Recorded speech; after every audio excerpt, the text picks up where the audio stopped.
बोलो गुरुदेव भगवान की जय। प्यारे कृष्ण कन्हैया लाल की जय। श्री गीत गोविंद काव्यम प्रथम सर्ग चल रहा है हमारा और अष्टपदी थी। कल उसके 4 श्लोक हो गए थे। आज 5वें श्लोक से। छलयसि विक्रमणे बलिम अद्भुत बामन पदनख नीरज नित जन पावन केशव धृत बामन रूप जय जगदीश हरे। हे संपूर्ण जगत के स्वामिन श्री हरे केशव बावन शरीर धारण करने वाले भगवान, आपकी जय हो। अपने पैर के नखजल से समस्त प्रजा को पवित्र बनाने वाले अद्भुत बामन भगवान, आप अपने 3 पग भूमि नापने की क्रिया से बलि नामक दैत्य को छल रहे हैं। भाव प्रकाशिका। इस पद्य के द्वारा महाकवि जयदेव श्री भगवान के बामन रूप की स्तुति कर रहे हैं। बलि नामक दैत्यराज को प्रवंचित करने के लिए श्री भगवान ने बामन रूप धारण किया। बलि की यज्ञशाला में जाकर उससे अपने 3 पग पृथ्वी की याचना की और बलि के द्वारा संकल्प कर दिए जाने के पश्चात आपने अपना त्रिविक्रम रूप बनाकर एक पग में ऊपर के समस्त लोकों को तथा दूसरे पग में पृथ्वी आदि समस्त नीचे के लोकों को नाप लिया। तीसरे पद के लिए कोई स्थान ही नहीं बचा जिसे नापते। अंत में तीसरे पग में बलि के शरीर को नापकर श्री भगवान ने उसे अनुग्रहित किया। श्री भगवान के इस रूप को महाकवि अद्भुत बामन इस संबुद्धि पद से संबोधित कर रहे हैं। अद्भुत बामन रूप को धारण कर श्री भगवान ने बलि को छला। इसी रूप में आकर भगवान ने 3 पदों के द्वारा संपूर्ण ब्रह्मांड को नाप लिया, किंतु बलि को अपने वरदान से अनुग्रहित करके आज भी पाताल लोक में बलि के साथ निवास करते हैं। इसी अभिप्राय से महाकवि ने छलयसि इस वर्तमान कालिक क्रियापद का प्रयोग किया है। अथवा श्री भगवान प्रत्येक कल्प में बामन अवतार धारण करके बलि को छलने का काम किया करते हैं। इस प्रकार श्री भगवान का बलि को छलने का काम अनादि काल से चला आ रहा है। इसलिए कवि ने वर्तमान कालिक क्रियापद का प्रयोग किया है। पद नख नीरज नित जन पावन, इस संबुद्धि पद का अभिप्राय व्यक्त करते हुए रसिक प्रियाकार कहते हैं कि भगवान जब 3 पग भूमि नापने के लिए अपने शरीर को बढ़ाएं, उस समय बलि जो श्री भगवान के पाद प्रक्षालनार्थ जल लाया था, वह केवल उनके चरणों का नख धोने के लिए ही पर्याप्त हो सका। इसीलिए श्री जयदेव कवि पद नीर न रहकर पद नख नीर कहते हैं। उस जल के द्वारा श्री भगवान ने अपने भक्त बलि को पवित्र बना दिया। श्रीमद् भागवतकार कहते हैं कि यजमानः स्वयं तस्य श्रीमत्पादयुगं मुदा अवनिज्यावहन् मूर्ध्नि तदपो विश्वपावनी। श्रीमद् भागवत का श्लोक है ये। अर्थात यज्ञकर्ता बलि ने स्वयं अपने हाथों से श्री भगवान के दोनों श्री चरणों को प्रसन्नता पूर्वक धोकर संपूर्ण जगत को पवित्र बना देने वाले उस जल को अपने सिर पर चढ़ा लिया। इस पद का दूसरा अर्थ बतलाते हुए रसिक प्रियाकार कहते हैं कि जिस समय श्री भगवान अपने पद विन्यास के द्वारा ऊपर के लोकों को नाप रहे थे, उस समय भगवान के चरणों के अग्रभाग में ब्रह्मलोक आ गया, क्योंकि ऊपर के समस्त लोकों के ऊपर ब्रह्मलोक ही था। श्री भगवान के श्री चरणों को देखकर ब्रह्मा जी ने जो अर्घ्य का जल गिराया, वह भगवान के चरणों के अग्रभाग में ही आया। वह जल ही श्री गंगा जी के रूप में परिणत हो गया। उस जल से समस्त भगवत भक्त जन पवित्र हो जाते हैं। इस पद्य में अद्भुत रस तथा अति संयोक्ति अलंकार है। क्षत्रिय रुधिरमये जगत पगत पापम इष्ण पयसि पयसि समित भवतापम केशव धृत भृगुपति रूप, जय जगदीश हरे। हे परशुराम रूप धारिण जगत स्वामिन श्री हरे, आप निष्पाप संपूर्ण जगत को क्षत्रियों के रक्तमय जल में स्नान कराते हैं। भाव प्रकाशिका। इस अष्टपदी में महाकवि जयदेव श्री परशुराम अवतार का वर्णन कर रहे हैं। इस पद के ध्रुव पद की यह विशेषता है कि इसमें धृत भृगुपति रूप यह पद सन्निविष्ट हो जाएगा। इस पद की व्याख्या पौराणिक कथा सापेक्ष है। अत्याचारी क्षत्रियों का विनाश श्री भगवान ने परशुराम अवतार में किया। उन्होंने कुरुक्षेत्र में क्षत्रियों के रक्त से राम हृद तीर्थ नामक सरोवर का निर्माण करके उसी रुधिर से अपने पितृगणों का तर्पण किया। यह पुराणों की प्रसिद्ध कथा है। उस राम हृद तीर्थ में आज भी संसार के प्राणी स्नान करके समस्त पापों से विमुक्त हो जाते हैं। समस्त संसारी जीव इस हृद में स्नान करके समस्त पाप तापों से मुक्त हो जाते हैं। यह उस राम हृद की महिमा है। उसी महिमा का जयदेव कवि इस पद में अनुसंधान कर रहे हैं। इस पद में स्वभावोक्ति अलंकार तथा अद्भुत रस है। प्रलय पयोधि जल से लेकर इस षष्ठ पद पर्यंत पद्यों के धीरोद्धत नायक हैं। धीरोद्धत नायक का लक्षण संगीत राज तथा रसकोश में निम्नांकित प्रकार से कहा गया है। मात्सर्ये दर्प भूयिष्ठः छद्मयहंकार वाञ्छली, चंडो विकथनश्चैव धीरोद्धत उदाहृतः। अर्थात धीरोद्धत नायक में मात्सर्य एवं दर्प की प्रचुरता होती है। वह प्रच्छन्न, अहंकारी, छली, उद्धत तथा आत्म प्रशंसा करने वाला होता है। उसकी दृढ़ता, तेजस्विता, दक्षता तथा धार्मिकता ये 4 गुण बतलाए गए हैं। इन चारों गुणों का निरूपण करते हुए रस रत्न कोश में कहा गया है, व्यवसायादचलनम दाढ़र्यं विघ्नशतैरपि अधिक्षेपाद्य सहनम तेजाः प्राणात्येष्वपि दक्षता क्षिप्रकारित्वं धार्मिकत्वं तु तत्कृतिः। अर्थात अनेकों विघ्नों के आने पर भी अपने निश्चय से नहीं विचलित होने को ताढ़र्य कहते हैं।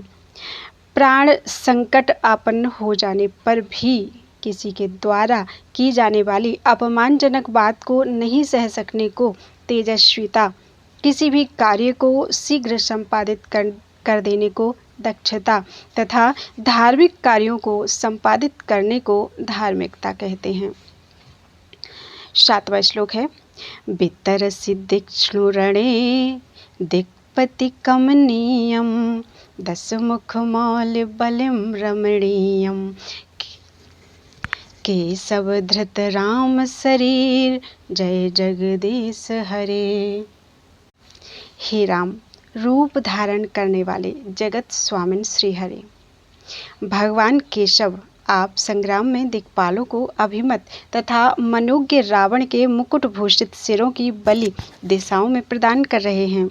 भाव प्रकाशिका। अष्टपदी के प्रकृत पद में जयदेव कवि भगवान के श्री राम रूप का वर्णन कर रहे हैं।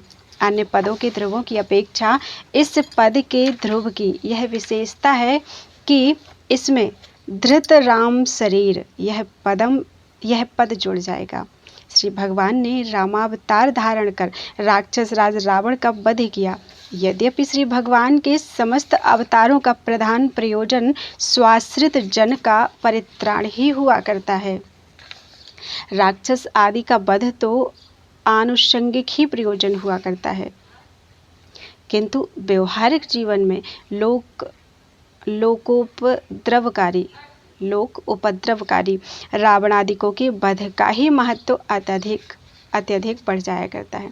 उसी का वर्णन करते हुए भक्तजन आनंद अनुभूति किया करते हैं। जयदेव कवि भी श्री राम अवतार के प्रधान कार्य के रूप में रावण वध का वर्णन करते हुए कहते हैं कि हे जगदीश, हे श्री हरे, हे केशव, आपने ही राम शरीर को धारण किया और इस शरीर को धारण करके लड़ाई के मैदान में रावण के किरीट मंडित सिरों की 10 दिशाओं के स्वामियों को बलि दी। दशमुख मौलि बलिम, इस पद की व्युत्पत्ति दशमुखस्य ये मौलयः तानेव बलिम, अर्थात रावण के किरीट मंडित सिर ही बलि हैं। यद्यपि मौलि शब्द सिर तथा किरीट दोनों का वाचक है, फिर भी चूंकि बलि मांस की दी जाती है, अतएव मौलि शब्द के द्वारा मौलि मंडित सिर यह अर्थ तास्थ्य लक्षणा के द्वारा स्वीकार किया जाता है। अर्थात रावण के सिरों को काटकर श्री भगवान ने रामावतार में दिगीशों अर्थात दिक्पालों को बलि चढ़ाया, जिससे कि संसार में राक्षसों के द्वारा बढ़े हुए उत्पात की शांति हो जाए। राक्षसों द्वारा होने वाले उत्पातों की शांति के लिए मांस की बलि भी दी जाती है। रावण के सिरों की बलि दिक्पालों को अत्यंत अभिप्रेत थी, क्योंकि रावण का वध हो जाने से वह बलि लोकाभिराम थी। इस बात को जयदेव कवि ने दिक्पति कमनीयम एवं रमणीयम इन 2 पदों के द्वारा अभिव्यक्त किया है। दिक्पालों की संख्या 10 है तथा रावण के किरीट मंडित सिरों की भी संख्या 10 ही है। इसलिए भी दिक्पालों को यह बलि अत्यंत कमनीय थी। इस पद के नायक धीरोदात्त नायक हैं। रस रत्न कोश ग्रंथ में धीरोदात्त नायक का लक्षण निम्नांकित बतलाया गया है। कृपावान अति गंभीरो विनीतश्चाविकत्थनः धीरोदात्तो सविज्ञेयो रामो दासरथिर्यथा, अर्थात धीरोदात्त नायक स्वाश्रित जनों पर कृपा करने वाला, अत्यंत गंभीर स्वभाव वाला, विनयावनत रहने वाला तथा अपनी स्वयं प्रशंसा नहीं करने वाला होता है। उदाहरणार्थ दासरथी श्री राम। इस पद में जाति अलंकार है। 8वां श्लोक। बहसि बपुसि विशदेवशनं जलधावं हलहति भीत मिलित यमुनाभं केशवधृत हलधर रूप जय जगदीश हरे। हे जगत स्वामिन श्री हरि, बलदेव रूप धारण करने वाले भगवान केशव, आप अपने शुभ्र शरीर पर हल से मारे जाने के भय से आई हुई यमुना के जल की कांति के समान कांति वाले नीलवर्ण का वस्त्र धारण करते हैं। भाव प्रकाशिका। इस पद का महाकवि जयदेव श्री भगवान के बलदेव रूप का वर्णन कर रहे हैं।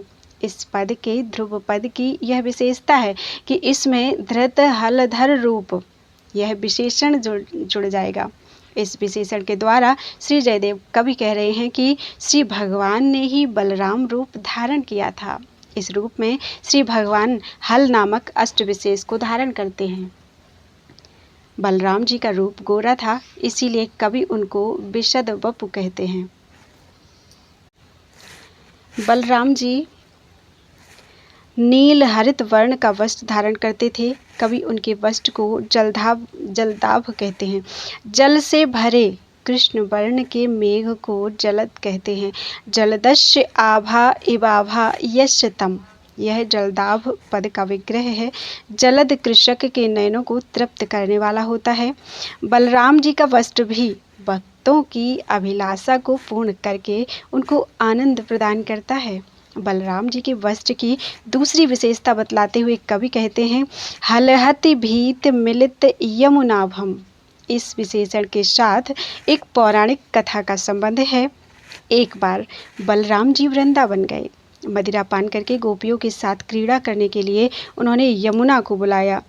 यमुना ने यह समझकर उनका अनादर कर दिया कि इस समय ये मदिरा पान करने के कारण मदमत्त हो गए हैं, इसीलिए यमुना नहीं आई। यमुना के इस गर्व को दूर करने के लिए बलराम जी ने अपने हल नामक आयुध के द्वारा यमुना को घसीटा तो डर कर यमुना आकर उनकी क्रीड़ा में सम्मिलित हो गई। इस बात को ही बतलाने के लिए कवि कहते हैं, हलहति भीति मिलित यमुनाभम हलेन यह हतिः तद्भीत्या मिलिता या यमुना तस्या आभा इव आभा यस्य तत्। अर्थात हल के द्वारा मारे जाने के भय से बलराम जी की सेवा करने के लिए आई हुई यमुना के जल के समान आभा वाले नील वर्ण के वस्त्र को धारण करने वाले आप हैं। जिस प्रकार प्रयाग में धवल वर्ण के गंगा जल के साथ यमुना के नील वर्ण के जल के मिलने पर अत्यधिक शोभा उत्पन्न होती है, उस जल में स्नान करने वालों के पाप विनष्ट हो जाते हैं तथा संपूर्ण अभिलाषाओं की पूर्ति हो जाती है। उसी तरह गौर वर्ण के बलराम जी के शरीर का नील वर्ण के वस्त्र के साथ संयोग हो जाने से वह सभी पाप तापों का विनाशक है। इस पद के नायक श्री बलराम जी धीर ललित नायक हैं। कांता परवशो धीर ललितो निश्चितो मधुः अर्थात धीर ललित नायक कांता परवश चिंता रहित तथा मृदु स्वभाव वाला होता है। रस रत्न कोश के अनुसार श्री बलराम जी श्रृंगारी नायक की कोटि में आते हैं। रस रत्न कोश में श्रृंगारी नायक का स्वरूप निम्न प्रकार से बतलाया गया है। श्रृंगारी नायकस्त्वन्यः पंचमः कथ्यते यथा विलासवाक्कायशीलः सुगमः स्थिरवाग्युवा गतिः सधैर्या दृष्टिश्च सविलास स्मितं वचः अर्थात धीरोदात्त धीर ललित धीरोद्धत एवं धीर प्रशांत इन चारों से भिन्न पांचवें प्रकार का नायक श्रृंगारी कहलाता है। वह स्वभावतः विलास युक्त वाणी तथा शरीर वाला होता है, देखने में सुंदर, स्थिर वाणी वाला, युवावस्था वाला, स्थिर बुद्धि तथा दृष्टि वाला एवं विलास पूर्वक मुस्कुराकर बोलने वाला होता है।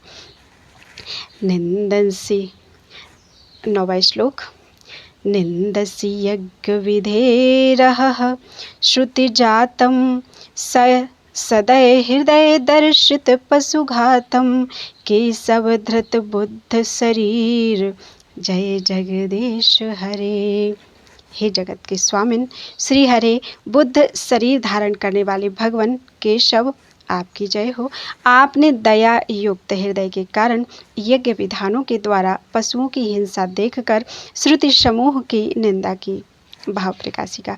इस 9वें पद्य में जयदेव कवि श्री भगवान के बुद्धावतार का वर्णन कर रहे हैं। इस पद्य में श्री भगवान के एक अद्भुत चरित्र का वर्णन कवि कर रहे हैं। श्री भगवान के सभी अवतारों का एक प्रयोजन यह भी रहता है कि वैदिक ग्रंथों की प्रतिष्ठा जगत में की जाए। वेद श्री भगवान के श्वास स्वरूप हैं। तस्य निश्वसितम वेदाः, यह श्रुति इसी अर्थ का प्रतिपादन करती है। वेदों को स्वयं श्री भगवान की आज्ञा स्वरूप माना जाता है। किसी भी अज्ञात अर्थ के निर्णय में वेदों को परम प्रमाण माना जाता है, किंतु श्री भगवान ने जब बुद्धावतार ग्रहण किया तो इस अवतार में इन्होंने वेदों की निंदा की। यह एक आश्चर्य की बात है और आपने उन वेद वाक्यों की निंदा की जो वेद वाक्य यज्ञों का विधान करते हैं। यज्ञ स्वयं श्री भगवान का रूप है, फिर भी उसकी निंदा श्री भगवान ने क्यों की? इस शंका का समाधान करते हुए श्री जयदेव कवि कहते हैं, सदय हृदय दर्शित पशुघातम, अर्थात यज्ञों में पशुओं की हिंसा का विधान बताया गया है, विधान किया गया है। अश्वमेध आदि यज्ञों में सैकड़ों पशुओं की हिंसा करनी पड़ती है। यज्ञ में की जाने वाली पशुओं की हिंसा को देखकर श्री भगवान के हृदय में दया का भाव आविर्भूत हो गया और अपने दया के परतंत्र होने के कारण श्री भगवान ने बौद्धावतार में यज्ञ प्रतिपादक वेद वाक्यों की निंदा की। इस पद में वर्णित भगवान बुद्ध धीर प्रशांत नायक हैं। धीर प्रशांत नायक का स्वरूप बतलाते हुए कहा गया है, शांतो विनीतो धीरश्च धीर शांतो द्विजे वणिक, अर्थात धीर प्रशांत नायक ब्राह्मण अथवा वणिक जाति का होता है। वह शांत स्वभाव वाला, विनयावनत तथा धैर्य संपन्न होता है। 10वां श्लोक। म्लेच्छ निवह निधने कलयसि करवालम धूमकेतुमिव किमपि करालम केशवधृत कल की शरीर जय जगदीश हरे। हे कल की शरीर धारण करने वाले जगत स्वामी श्री हरे भगवान केशव, आप म्लेच्छ समूह का विनाश करने के लिए धूमकेतु के समान भयंकर कृपाण धारण करते हैं। भाव प्रकाशिका। इस श्लोक में महाकवि जयदेव श्री भगवान के कल की अवतार की स्तुति करते हैं। श्री भगवान के प्रमुख 10 अवतारों में कल की अवतार का अंतिम स्थान है। श्री भगवान चाहे जो भी रूप ग्रहण करें, उन सभी अवतारों में उनके जगत स्वामित्व, भक्तजनों के पाप ताप विनाशकत्व के कारण श्री हरित्व बना ही रहता है। ये सभी अवतार श्री भगवान केशव के ही हैं। उन्होंने कल की अवतार ग्रहण किया। इस अवतार का विशेष प्रयोजन है म्लेच्छ समुदाय का विनाश करना। इस अवतार में भगवान ने म्लेच्छों का विनाश किया। बुद्ध अवतार तो दया प्रधान अवतार था, किंतु इस अवतार में श्री भगवान कठोर बन गए। पृथ्वी पर अनेक प्रकार का अत्याचार करने वाले म्लेच्छों का विनाश किया आपने। यद्यपि श्री भगवान के सुदर्शन चक्र आदि अस्त्र तो उनकी इच्छा मात्र से सभी अवतारों में उपस्थित होते रहते हैं, किंतु इस अवतार में भगवान ने चक्र आदि को नहीं अपनाकर भयंकर कृपाण को शस्त्र के रूप में अपनाया। किमपि पद के द्वारा कवि ने उस कृपाण के भयंकरत्वातिशय को सूचित किया है। भयंकरत्वात् अतिशय को सूचित किया है। श्री भगवान के कृपाण की करालता का अतिशय सूचित करने के लिए कवि कृपाण की उपमा धूमकेतु से देते हैं। धूमकेतु एक तारा विशेष का नाम है, जिसे लोक में पुच्छल तारा भी कहा जाता है। इस पुच्छल तारा के उदित होने पर महान उपद्रव होने की शंका की जाती है। धूमकेतु तारा लंबे आकार का होता है तथा तलवार भी लंबी होती है। यह श्री भगवान का कृपाण रूपी धूमकेतु म्लेच्छों के विनाश की सूचना देने वाला है। धूमकेतु शब्द अग्नि का भी वाचक है। धूमः केतुः चिन्हम यस्यासौ धूमकेतुः तमेव। यह अग्नि के वाचक धूमकेतु शब्द का विग्रह है। यद्यपि अग्नि स्वभावतः रत्न के समान देदीप्यमान होता है, किंतु उत्पात की बेला में अग्नि धूमकेतु हो जाता है। अतएव अग्नि अर्थ करने पर भी धूमकेतु शब्द म्लेच्छ समुदाय के अनिष्ट को सूचित करता है। कृपाण का तेज भी नील तथा भास्कर होता है, उसी तरह धूमकेतु तारा तथा औत्पातिक अग्नि भी फलतः दोनों की क्षमता होने से यहाँ पर उपमा अलंकार है। इस श्लोक में वर्णित नायक धीरोद्धत नायक है। धीरोद्धत नायक का लक्षण छठे श्लोक की रसिक प्रिया तथा भाव प्रकाशिका में विवेचित है। श्री 11वां श्लोक। श्री जयदेव कवेर इदमुदित मुदारम शृणु सुखदम शुभदम भवसारम केशवधृत दशविध रूप जय जगदीश हरे। हे 10 रूपों को धारण करने वाले जगत स्वामिन श्री हरे केशव भगवान, आप मुझ जयदेव कवि की औदार्यमयी संसार के सार स्वरूप सुखप्रद एवं कल्याणप्रद स्तुति को सुने। भाव प्रकाशिका। इस श्लोक में महाकवि जयदेव कह रहे हैं कि भगवान श्री कृष्ण ने ही उपर्युक्त मत्स्य, कच्छप, बाराह, नरसिंह, वामन, परशुराम, श्री राम, बलराम, बुद्ध तथा कल की शरीरों को धारण करके तत्त प्रकार से लोकोपकार कार्य को संपादित किया। ये सभी रूप श्री केशव भगवान के ही हैं। श्री भगवान से प्रार्थना करते हुए जयदेव कवि कहते हैं कि भगवान, मैंने आपकी यह उदार अर्थात सरल भाषा में संसार के सार स्वरूप होने के कारण मोक्षप्रद किंच सुखप्रद एवं कल्याणप्रद स्तुति की है। अतएव आप इसका श्रवण करें तथा अपने मन में यह निश्चय करें कि मेरा भक्त कवि जयदेव मेरी इस प्रकार की स्तुति कर रहा है। सुखदम पद के द्वारा कवि ने यह बतलाया है कि काव्य के सद्यः पर निवृत्ति कारक होने के कारण यह स्तुति काव्य श्रवण काल में ही परम आनंद प्रदान करने वाला है तथा सुभद होने से परमात्म प्राप्ति के समस्त प्रतिबंधकों का विनाश करने वाला है।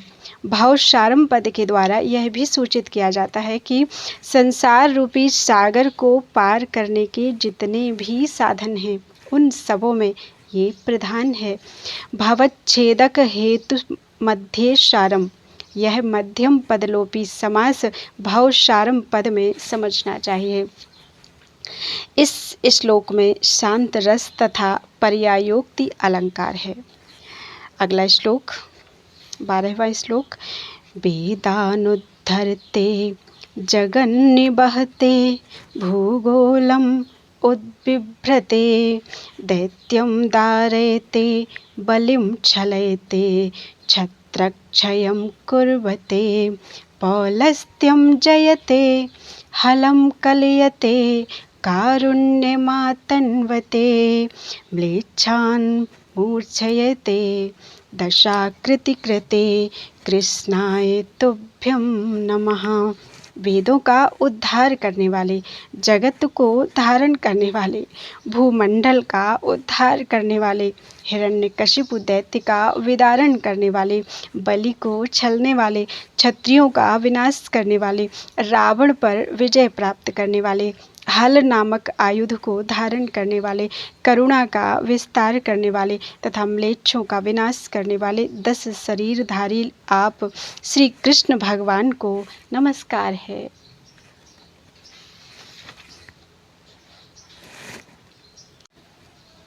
इति दशावतारो कीर्तिधवलो नाम प्रथमः प्रबंधः।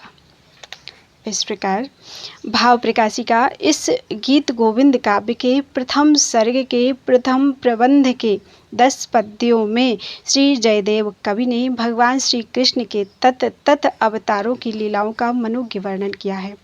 श्री भगवान के मत्स्यादि अवतार तो अंशावतार हैं, किंतु भगवान श्री कृष्ण का अवतार तो परिपूर्ण है।